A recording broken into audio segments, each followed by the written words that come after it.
Well, since the virus hit us, I found a new place to dwell. It's been 10 weeks of sourdough down at COVID Hotel. I feel so lonely.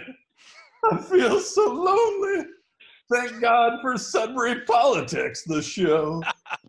Hey, Richard, how's it going? Oh, it's going great, Jeff. Every time I hear you sing that opening, my day gets way better. How about you, Rachel?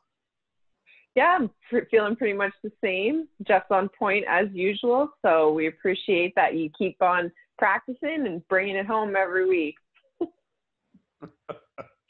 So, with that being said, jumping into the show on a note, aside from Jeff's amazing vocal skills, kind of, big news going on in the federal world of politics over the last week with regards to a couple different of the political parties' leadership races.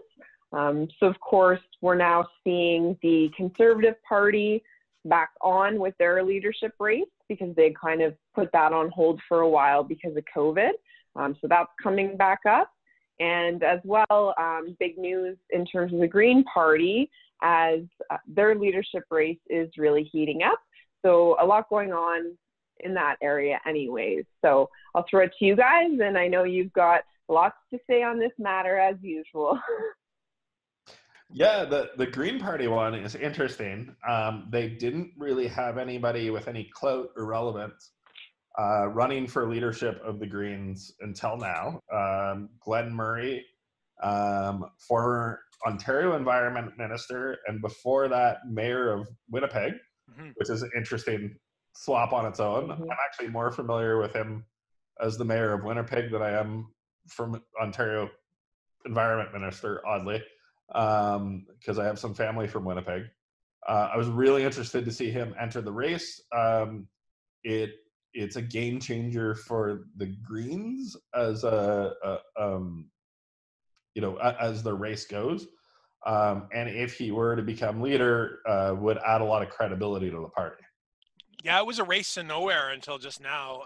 That doesn't to say that there weren't some interesting Canadians running for the leadership of the Green Party that would have brought an interesting voice to Parliament should they have been elected. I think the biggest concern would be that the Green parties were choosing between potential leadership candidates that were going to have a hard time being elected to the Parliament in the first place, and that the Greens were looking at potentially 0 seats in the House in whatever the next election is, because what they've lost with Elizabeth May is the ability to have a face that people recognize, and with it a message that isn't co-opted by the current government, which is primarily about the environment. Anna May Paul is a very interesting candidate. She's from Toronto. And there's a few others, David Murner. I mean, the kind of people that you would expect to be running for the Green Party beyond this candidate from Toronto. But Glenn Murray brings, actual government experience at 2 levels, 2 very important levels. He never served federally, but that doesn't really seem to matter very much.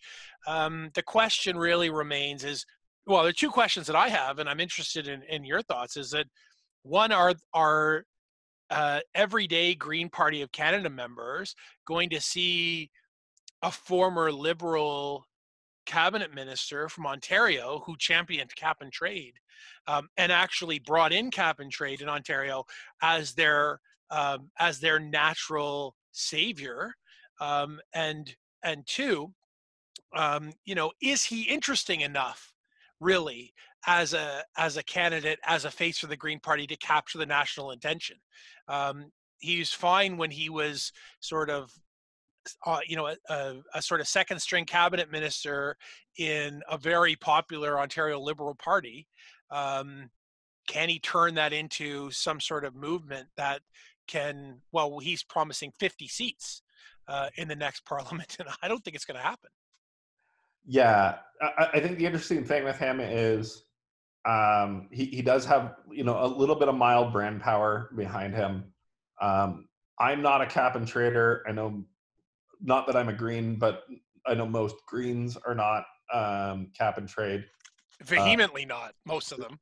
Well, it's always hard to say. People put on their jersey and they agree with party policy so often that it's hard to say what they vehemently agree or disagree with once the party takes the policy and makes some switches. 4 years ago, every Liberal was pro getting rid of first past the post. Yeah, voter reform, yeah. Right? Really? That ebbs and flows. But what I think he does bring is he brings the credibility to bring in stronger candidates for the Green Party. I think there are a lot of voters out there that are disaffected with all the major parties right now. NDP, Greens, or NDP, Liberal, and Conservative.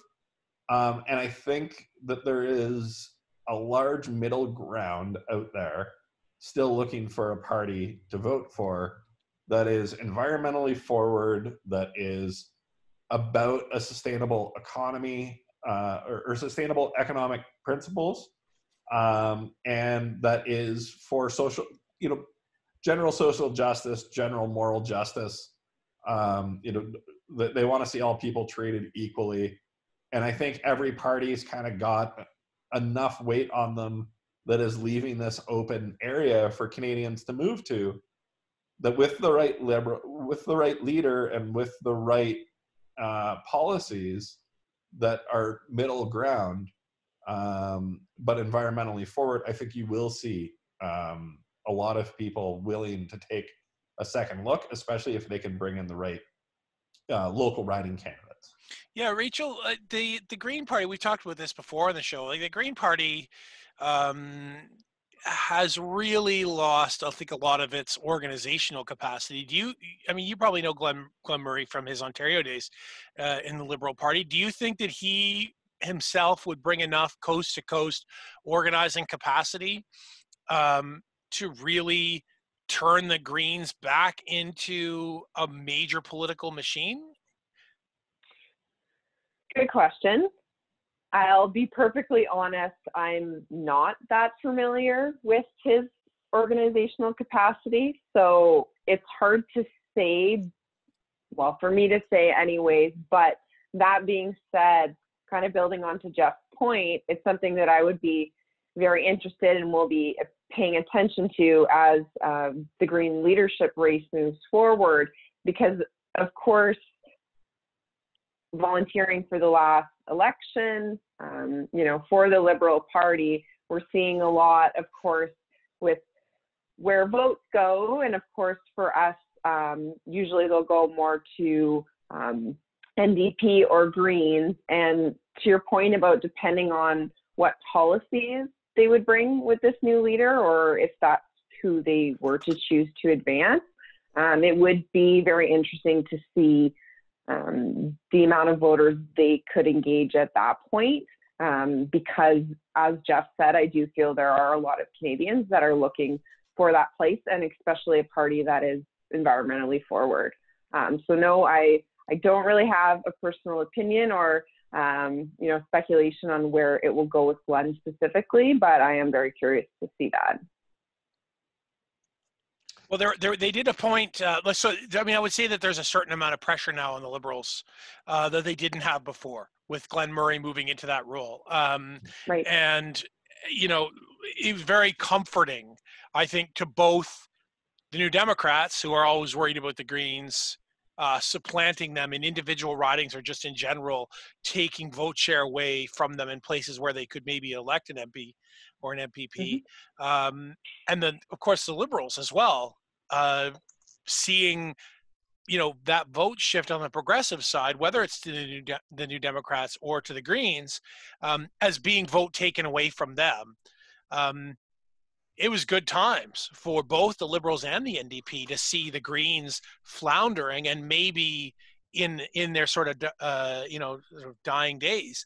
I don't think that that's really on the table anymore with Glenn Murray as the leader. I'm not sure if he's going to be able to capture 50 seats. I mean, they did 3 last time, and if you look at the media record from before the last election, this was supposed to be the Greens' big build out. They were going to win tons of seats. They were going to push the NDP to the very bottom of the parliamentary list, and it didn't happen. So now what happens with Glenn Murray as the leader? Maybe, I don't know. I don't see it necessarily being turned back into a major national movement. Jeff? I think the blue side of politics as well has to be brought into this. Yeah.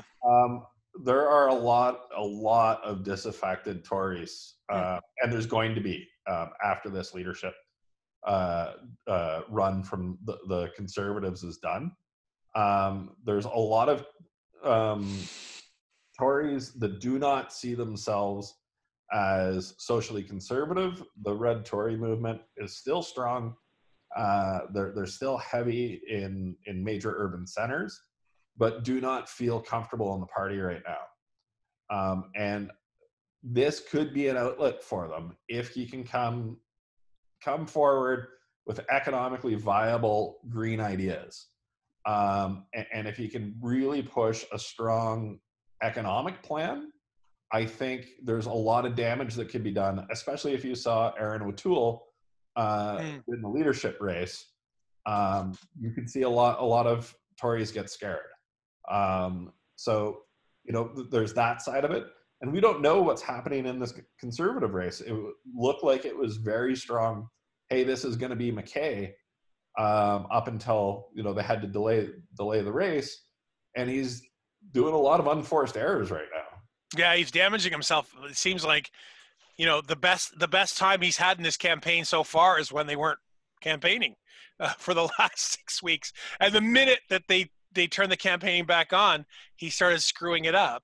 And Erin O'Toole, of course, being to the right of Peter MacKay, like MacKay being the most centrist of the leadership candidates for the Tories, probably also the best known and the best liked generally by Canadians, although that's not selling him a lot of memberships, it doesn't seem to be. Has got a real challenge from O'Toole, who's got the backing of Jason Kenney, who's sort of the elder statesman now somehow of the Conservatives, or sort of their standard bearer, and the sort of conservative online news sources that are really getting behind Erin O'Toole. He's got some cover by guys like Derek Sloan, who we covered in our last episode, who are like way off to the right, making O'Toole look almost normal by comparison. And so, that's a real wild card. Rachel, you love the Conservatives. I love Derek Sloan. Just kidding. He's definitely not doing any favors, especially in my book.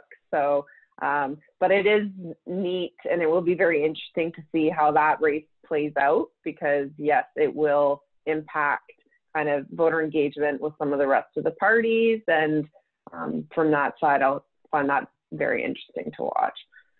Yeah, there's a big warning that should be bringing to all Conservatives right now. All middle of the road Conservatives. A guy like Derek Sloan, very much like Danielle and Grenick in Ontario, is going to go across the country trying to sign up people to the Conservative Party that will then be voters and will be able to vote down the ballot. And, while he might not win, well, I don't think he has a chance at winning, he is going to bring people in the party who now get to vote on second and third ballot options. And those second and third ballot options will go to the next crazy and the next crazy, right? So, as people get knocked off, well, maybe he brings in 1,000 extra votes, right, into the party. And maybe those 1,000 extra votes are enough to tip the guy that you don't want in, and you didn't go buy your membership. So if you lean that way, and you want to see somebody that's a little bit more in the middle of the road, it's time to go buy a membership. Well, but it also plays against that, right?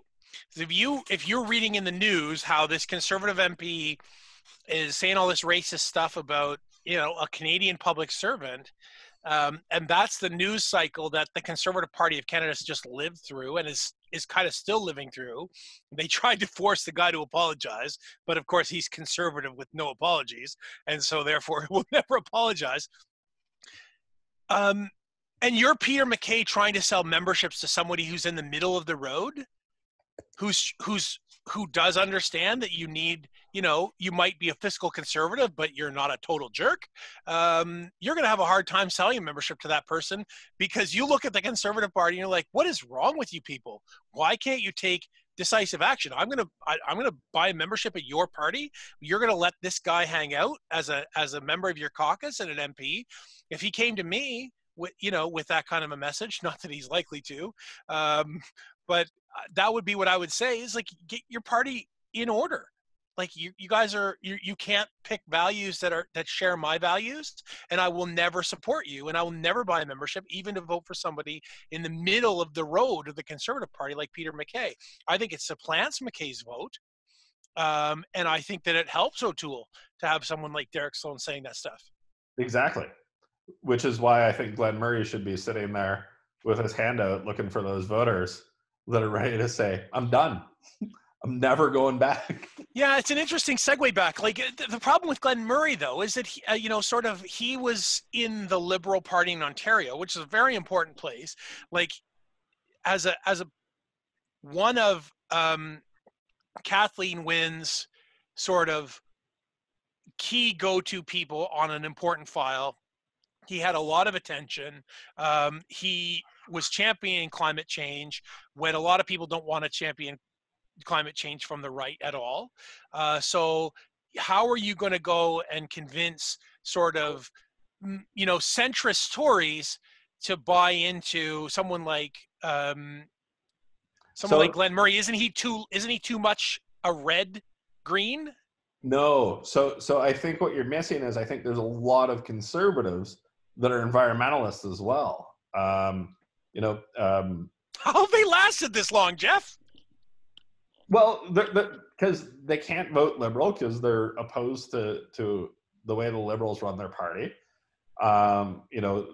There is legitimate issues where the Liberals have had tons of scandals, have had lots of issues with different spending, shifty things have happened.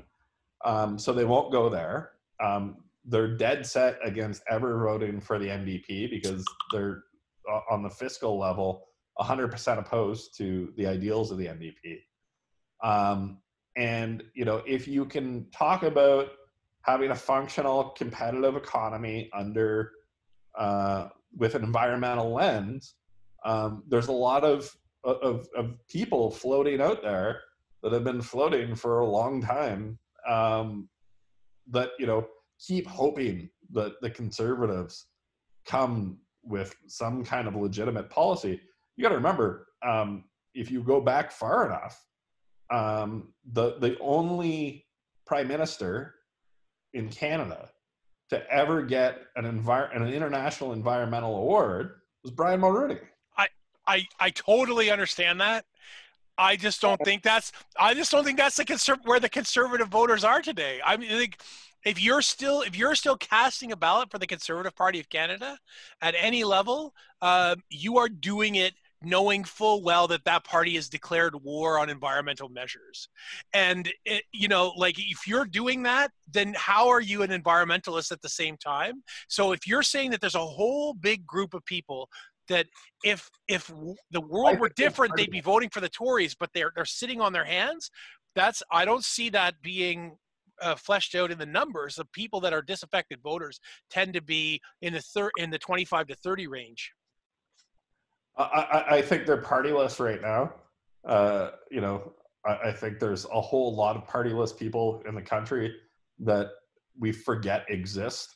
I think that's I think it's the massive majority of Canadians actually don't ascribe particularly to one party, and us politicos tend to forget that we think everybody's got a jersey. I think social media makes people think everybody's got a jersey. But I think in reality, that's not true. Well, in terms of the Conservatives and their leadership race and where their party is going, of course, very newsworthy this week, of course, in terms of the big debate that's going on over the ban of guns, particularly the assault rifle style, so banning over 500 types of guns, putting them in that category. So perhaps this is a chance for those Conservative leadership candidates to grab some traction with their voters, and then perhaps people that aren't already members of the party. But yeah, let's talk about guns. Well, that's a good question, Jeff. Like when it comes to, let's do the political math for a second before we get into, before we get into the issue itself. Gun-loving Canadians, where have their votes been going? Is there are you saying that this is nobody's saying anything, is this a ploy by the Liberal Party to kill the People's Party of Canada, to send all those people back over to the Conservatives? Who in the gun debate on we should liberalize the availability of guns is not already voting Conservative? Maybe the only value here is that they're going to send more money. So I think one of the places that it actually does a lot of damage is to the NDP. I think there is a lot of NDP supporters that are gun owners, particularly here in Northern Ontario. Northern Ontario, across the country. I don't think it's necessarily unique here. I think it's a rural thing, a rural urban thing, more than it is a left-right thing. So I think you're going to find gun owners from across the country. I think the NDP is going to have a hard time with this. I know you've got some experience with a lot of NDPers making angry phone calls over the last time guns were a big issue. From both sides, though. From both sides. That's what I mean. I don't think this is... Sudbury's a city riding, right? Like, we pretend that Sudbury's this rural riding. Sudbury's not a rural riding. Sudbury is a city riding in a rural area. Yeah, surrounded by Nickel Belt, which is a rural riding, which I know the gun debate was a lot heavier out there than it was in Sudbury. But I know a lot of those angry phone calls made their way into the Sudbury Riding Association. Sure did. Yeah, they sure did. Well.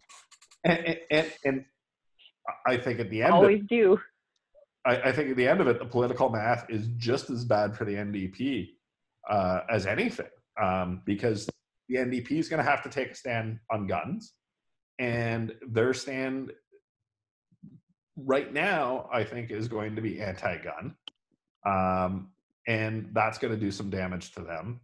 The Bloc, it's a little bit different because Quebec is different. I mean, Quebec is living with, 31 years afterwards, Quebec is still very much living with the École Polytechnique and that particular event. By the way, the gun that was used, the Ruger Mini 14, banned this week. In Quebec, the politics around guns are very different, even though there are a lot of hunters in Quebec. It's got a different flavor there. Where we look at where this debate is going to, first of all, if you're going after NDP voters, as it's not a fundraising strategy, you think you're actually going to get votes that way. I think that really why you're seeing Jason Kenney and Doug Ford and all the Conservative Party of Canada leadership candidates, universally saying banning a bunch of semi-automatic rifles, military style or assault rifle style weapons is bad, is because there's money in it. And maybe they also individually believe it, or as a party they believe in it, but it'll generate cash, lots and lots of cash. Yeah, I think what Trump showed was that there is this sort of weird second route to move people from the left to the right. And I think the gun debate is one of those things that can do it. I think immigration does it. I think free trade does it. There's this pipeline of protectionism that funnels people off from traditional far left politics of the NDP and can bring them over to this sort of new conservatism.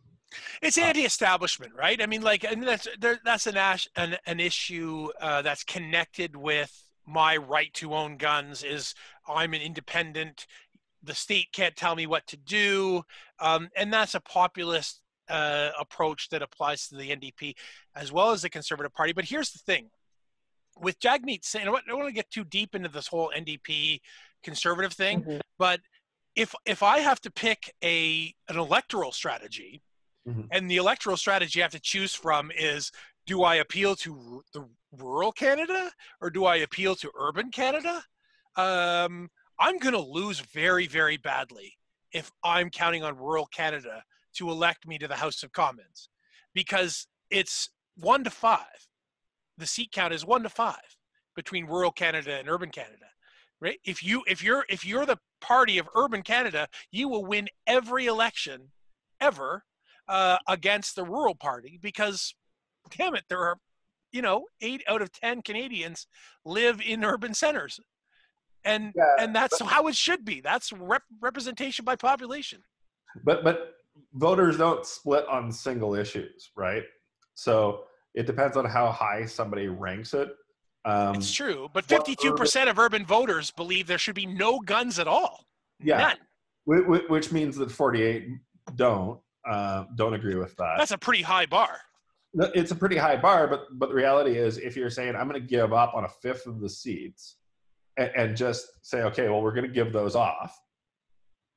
We live in a 3-party system. If all of a sudden those other 4/5 are being, that 52% is cut in half by the other 2 parties, and you've got 48% that have one party left, that one party left does well, right? You don't have to win the majority in Canada. You have to win the majority of what's left. And, that electoral math then starts to work. If you have the NDP take a mirror stance to the Liberals, yes, that whole it's definitely a danger. I would agree with that. I mean, I think that the problem though is that there just aren't enough votes for the if what the Conservatives are trying to do is reshape themselves to be a party that can beat the Liberals in the next election. Racism and guns is not the route to do it. That is not how you're going to win. That's not how you're going to win seats in Brampton. It's not how you're going to win seats in Pickering. It's not how you're going to win seats in Burnaby. Forget about it. It's not, but it's... You're not going to win seats in Quebec City that way. You're going to lose the seats you've got. If the election happened today, the Conservative Party of Canada would lose a lot of the seats that it already holds, particularly in Ontario. And if you're going to go to the next election with guns as your issue, you're going to have a ton of money to spend, and nobody wants to listen to the message you're spending on it. Well, if the election was held today, the Conservatives would lose a lot of seats. But have you seen their leader? Well, that's true. They don't have one really. So yeah, I get what you're saying. I mean, which is why they're ineffectual as a party right now. The issue of guns, though. Let's go to the issue of guns. Rachel, what do you think about what the Liberals have done? I mean, you've kind of a soft spot for the Liberal Party. No. But critically, yeah. Was this the right move? I think so. Absolutely. I have been hearing from a lot of Conservative supporters in terms of their perspective. They're saying that, guns don't kill people. It's the people that do it. So we shouldn't be banning any kinds of guns. It's our right to, own these guns. Well, okay, first off, it's not an entrenched right in our country like it is in the States. Second off, I don't understand how the given the history of gun violence in Canada and other countries, but if you're looking at just Canada, how they can think that the right to own that gun trumps other Canadians' right to life, liberty, and security of the person. Like, to me, I just look at through and I look Which through that lens. Exactly, which is a charter right. So that's kind of the first piece for me. And then the other part, I agree with it because I don't think that there's one answer and one way, one policy method of solving this issue of gun violence. I don't think the answer, like the conservatives are advocating, is to just criminalize all the people that do that, because again, they're saying it's the people that do that and not the guns. Well, I think you need a multifaceted approach for an issue that complex. I think we need to regulate guns. We need to ban these assault style rifles. And of course, there is the other prong of that, which is criminalizing the individual if something were to occur.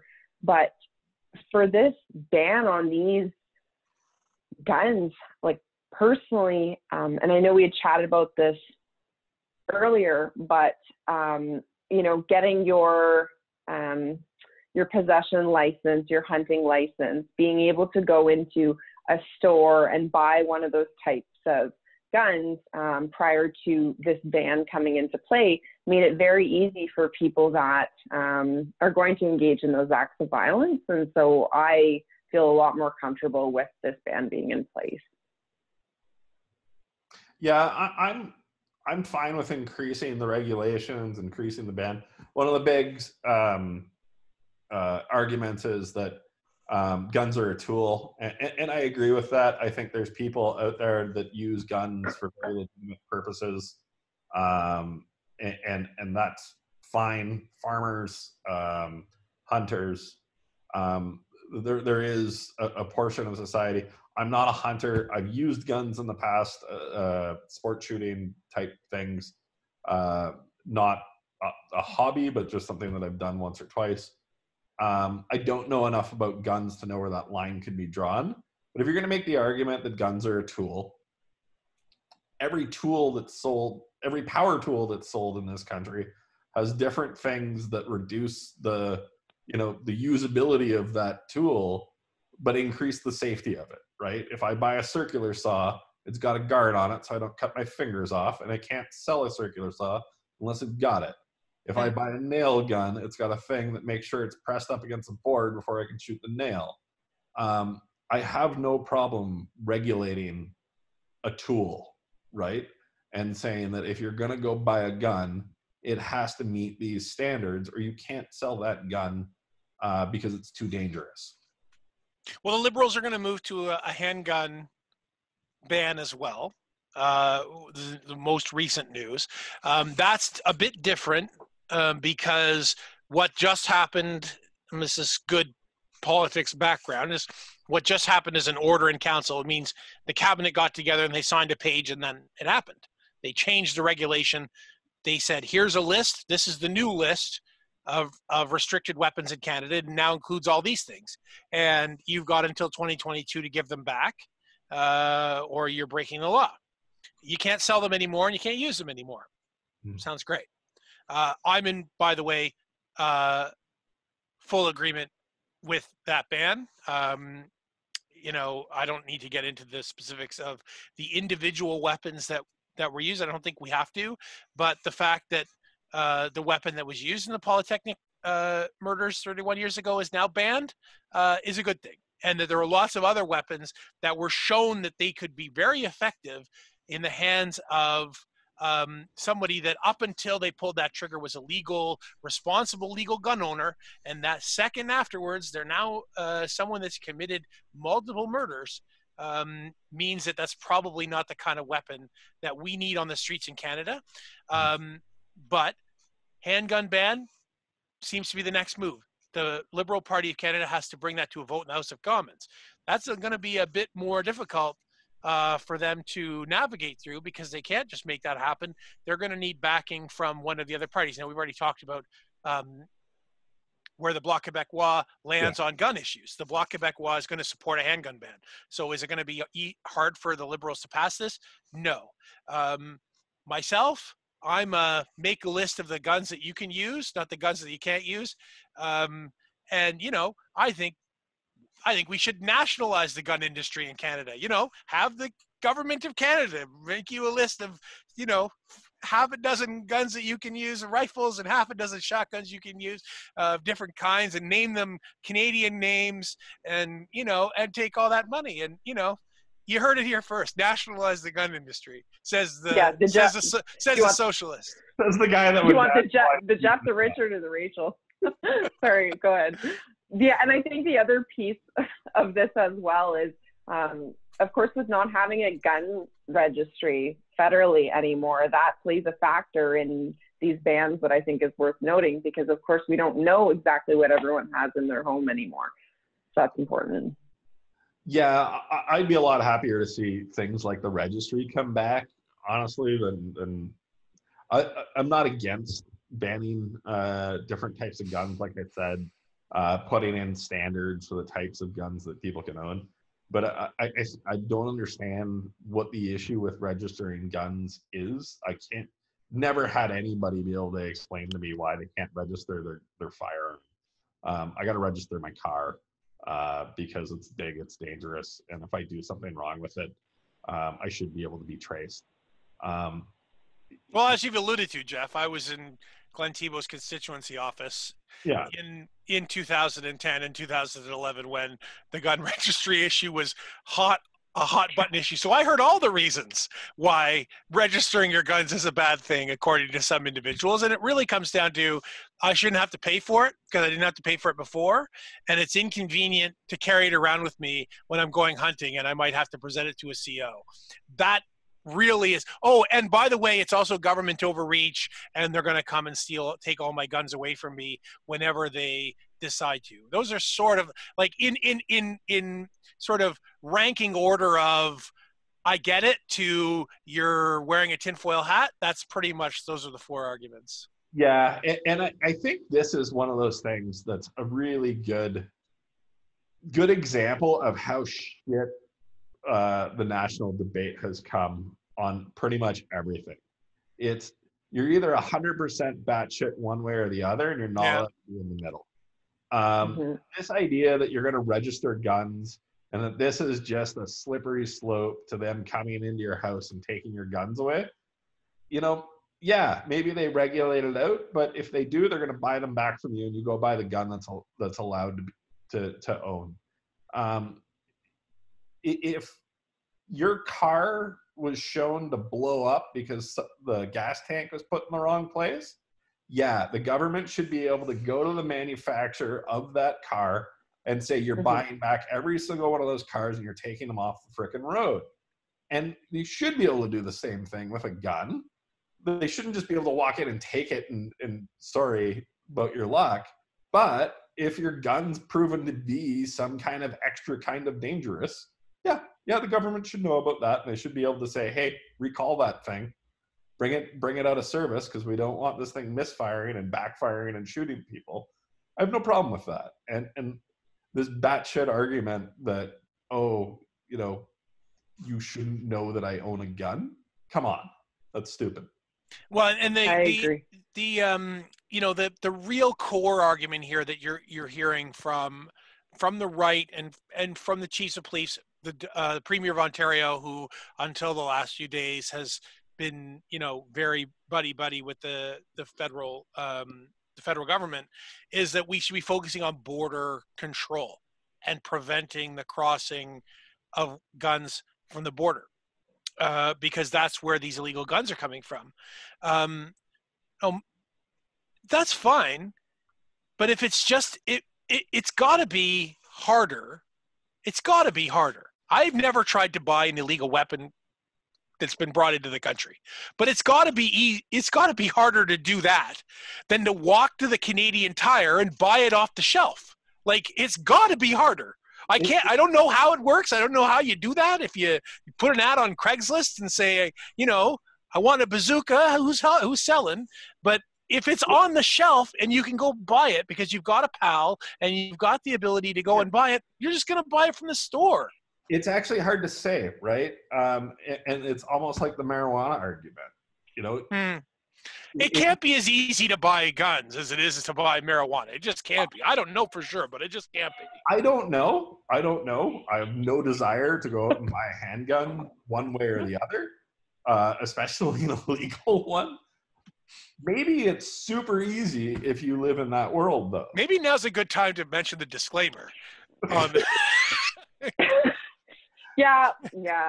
We'll tie that back into the beginning of the show. But I don't know, right? Like no desire to be in that world. So I do not know how easy that is. Maybe it's dead easy. The police have a way better idea than I do about it. The stupidest thing in the world to say is, here's two really good, completely separate things that we could do to prevent deaths. Let's only do one. Yep, I agree with that. No frickin' reason in the world to not do both.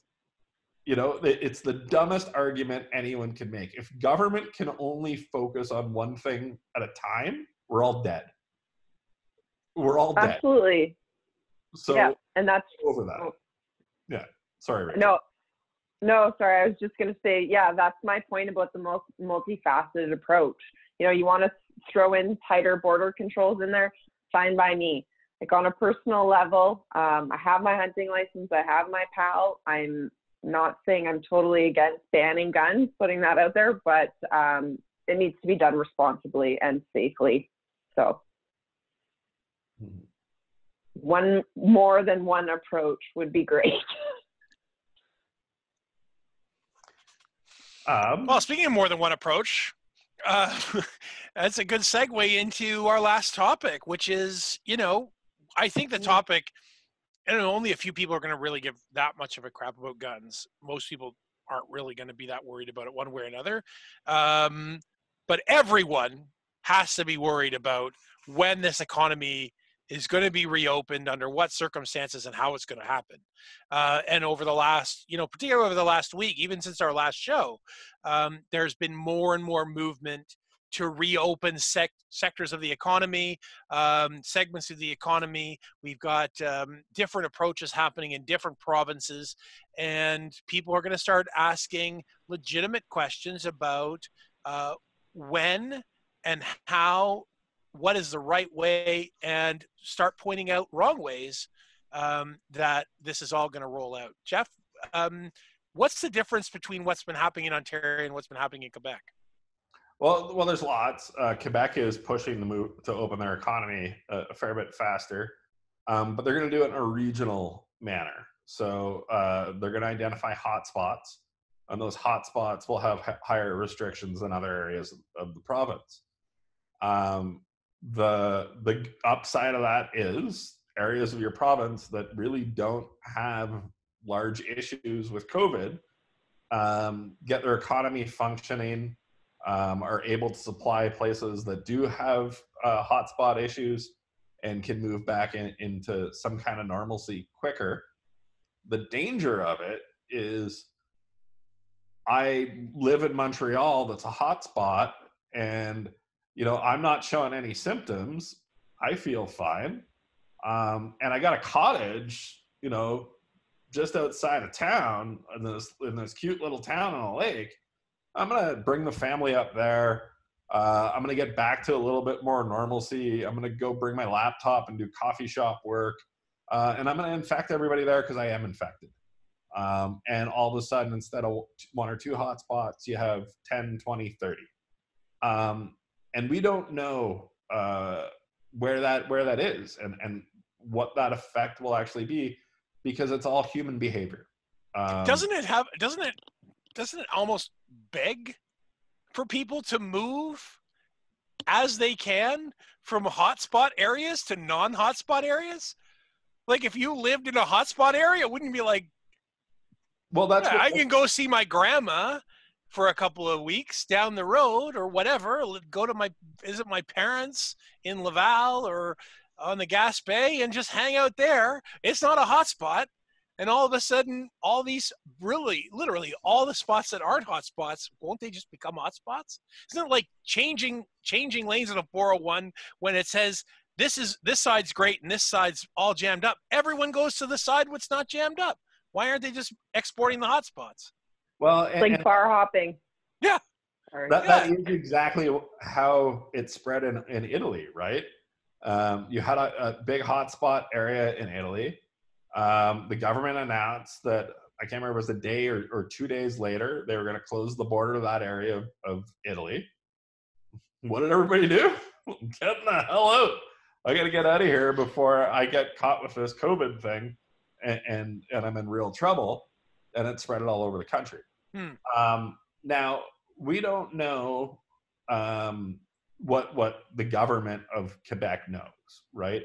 They've got better ideas of the numbers than we do. They have scientists that have been taking a look at this thing. They have statisticians that have looked at this.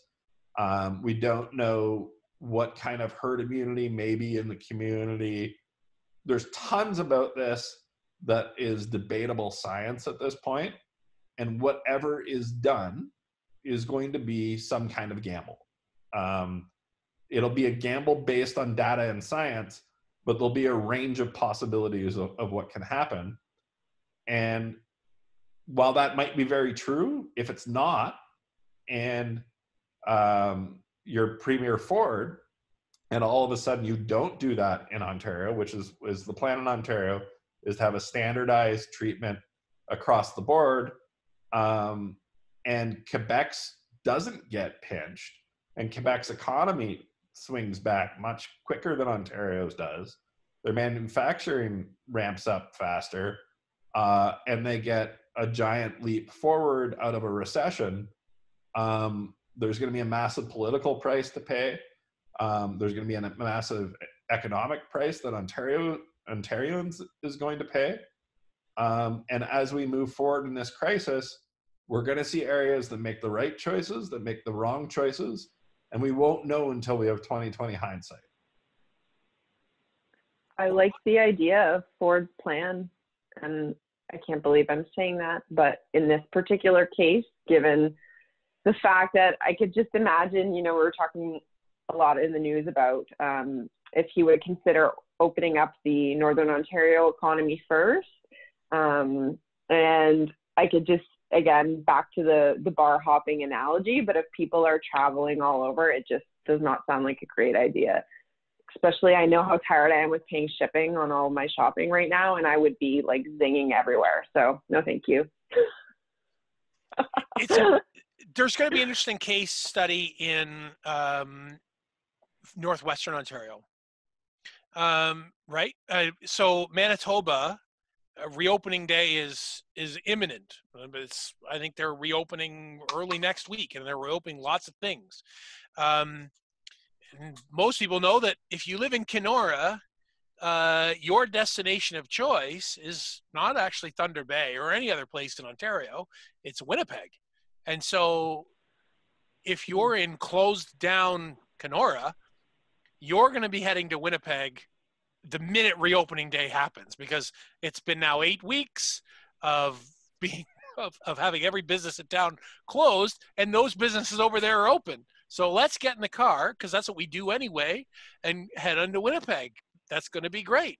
Now all of a sudden, you've got Ontario cases in Kenora that are being brought in from the province next door. But I see, we're certainly not done with this story, because we don't really have a lot of the dates yet. And really the biggest, this doesn't affect you guys, but the biggest question mark is, when is childcare generally going to be available, and or school? Because you can't really reopen the economy in a broad way with every childcare option closed down. Like, yes, some people can go back to work. What they're going to do with their kids, I don't know. But it's just not realistic to think that you can run an economy without childcare. And so those options are still closed for the long term, as far as I know. So it's part of the phased return to normal approach. So the Ontario government set out, I think, 3 phases to the economy coming back. I think childcare is in phase 2, where you'd have some childcare get back to normal, people going back to school. The other thing is you're going to see new regulations that are already kind of coming in. They're not going to actually regulate the way that a workplace is, but they're going to say that the workplace needs to be safe, and then say, well, safety is protective barriers, sneeze guards, all of these types of things are going to get written in. So you're going to see, everybody that's been to a grocery store has seen them now, these plexiglass partitions that create a barrier. I know they're looking at building these into mine cages. I've taught in a kindergarten classroom, Jeff. You're going to need more than a plexiglass screen to stop the spread of a virus from kid to kid and kid to teacher in a place like that. So if you're going to jump into childcare being open, like before that's already, you can't protect people in that kind of environment. You just can't. Can't we just put them in those soccer bubbles? Those fun little like bubbles that you put around people? You're joking, but there's not enough room in an elementary school classroom for 20 kids in bubbles. There just isn't enough space. I know you're joking, but I want to be very serious about the fact that can't work. I'm mostly joking, but if that was an option when I was in kindergarten, I would be like, yes, I want to be in the bubble that I can run and bounce off my buddy. As hard as I can. Yes, Jeff, that's the other reason why it won't work. Jeff, you're not in kindergarten anymore, and you still want to jump in that bubble. So, these are all things to look forward to, anyways, and then we can discuss how the poor teachers should be bubbling the children in school.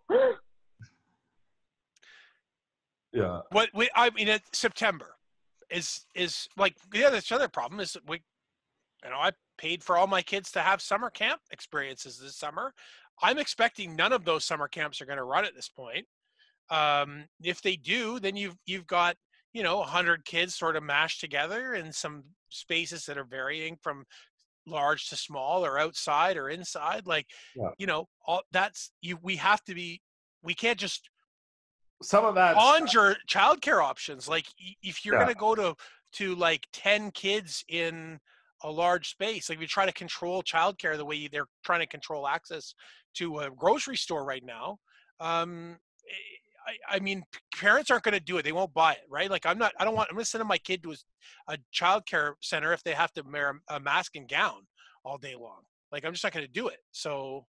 Yeah, part of what you're going to see is a lot of this is going to be dependent on testing and how quick you can turn a test on, what treatments are out there. Is there a way that you can reduce the sick time in COVID? It looks like there's something out now that could be like a 30% reduction in the amount of time you're sick with COVID.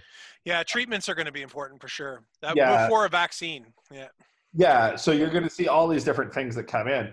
If you could test somebody, in the amount of time it takes to say like a pregnancy test for COVID, then you could have summer camps, right? Because you could have everybody swab their nose, an hour before they get on the bus. Yeah, no, I'm clean. Hop on the bus and go, and then you've got a clean, safe area that everybody can go to, right? Like there's I picture a world where they're selling urine samples to get your kids into summer camp or something crazy like that. Yeah, like mandatory testing. But this is the success model in South Korea, right? Is test the shit out of everybody and then trace it. So, they know if you got it, how you got it, who you got it from, before you find out that you've got it. And then they tell you to lock up for 2 weeks and everybody else stays back at normal because they're testing that much, right? So, we could live in a world where if the testing was that easy to do and that quick, that you could be more normal because you have, they're calling them passports, right? That you've either got the antibodies or you've got some kind of protection against it, or you're clean, and then you can go out and you can act in regular society. I think we're a ways away from that, but maybe August, September, we're not, right? It's hard to say. So all of this is just absolute speculation at this point. But what we need to watch for the next little while is how different governments provincially handle it, municipally handle it, to protect people and rejig the economy, get things moving again. And how they're handling the sort of, I would say it's right now a minor undercurrent, but I don't think it's going to last. As the summer weather comes on, you're going to have civil disobedience. Some of it's going to be very overt, the way you've got protests in front of the legislature, and some of it's just going to be, screw you, I'm going to go do these things that are fun, that I enjoy because it's nice outside, and this is Canada, you can't stop me. And there just aren't going to be enough bylaw officers to hand out enough $880 tickets to stop it all. And if everyone just decided to go outside and hang out, not everyone's going to get charged. It's just the bottom line. Is people will roll the dice. It's just like speeding on the highway. Yeah. Or peeing on a stick. Whatever. Peeing on a Stick is the title of this episode. Thanks for bringing it back bringing us back full circle now, Rachel. Well, speaking of unexpected events or foretelling the future, we're going to be diving back into our mini series, The Fourth Estate, to talk about the state of the media. So we'll be doing that very soon. And that's what's coming up on Sudbury Politics anyways. Yeah, there was so much to talk about this week, we just pushed it back. So we'll watch for us to have a guest from the media industry, because Jeff, you didn't even get a chance to mention it, but tons of news also on the media side, right? And like we just don't have time to go through all the news, even as a weekly show now. Yeah, we started covering this a while ago because we were pretty sure with COVID, the media is already in a lot of trouble, and this is going to expose it a lot. We've seen Post Media with piles of layoffs, whole bunch of new closures across Ontario and Manitoba, and we've seen all of the major news chains come out just on Sunday or Saturday or Sunday saying you need to start putting us on a level playing field with the digital companies like Facebook and Google, and not allow them to just use our content and not compensate us for it. France has laws around this. Australia has laws around this. And funnily enough, the online companies aren't fighting them that hard, because I think they realize that without content producers, they can't function. We'll have lots to hash out when it comes to that. I wonder how. That's an interesting question. How will Canadian politics handle that? If they go the route they've been going, it's just to not handle it at all. Throw some money to the Canadian content providers and pretend that that's enough. So I think what we've heard is that it's not enough, and that our media outlets are going to continue to suffer. We'll look at it next time on The Fourth Estate. But I guess it's time to sign off. So from the three of us, Jeff and Rachel and myself, thanks so much for tuning in to Sudbury Politics, and we'll be launching our show as always Tuesdays at 10 a.m.